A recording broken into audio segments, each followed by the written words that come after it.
یہ وہ مقام ہے کہ جب آپ صلی اللہ علیہ وسلم طائف آئے اور لوگوں نے آپ کو پتھر مارے تو آپ صلی اللہ علیہ وسلم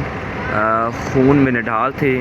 اور آپ یہاں پر آئے آرام فرمانے، یہاں پر بیٹھے تھے آرام فرما رہے تھے، تو دو طائف کے اباش لڑکوں نے وہاں اوپر سے یہ جو سامنے آپ کے دو پتھر نظر آ رہے ہیں نا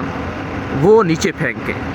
تو آپ صلی اللہ علیہ وسلم نے جب یہاں سے دیکھا کہ پتھر دو نیچے آ رہے ہیں تو آپ صلی اللہ علیہ وسلم نے پتھروں سے فرمایا کہ اگر تم اللہ تعالیٰ کے حکم سے آ رہے ہو تو پھر آ جاؤ، نہیں تو وہیں رک جاؤ۔ تو پتھر اسی جگہ پر رک گئے تھے۔ پھر یہاں پر یہ ایک مسجد تعمیر کی گئی تاکہ لوگ یہاں پر آ کر نوافل ادا کر سکیں۔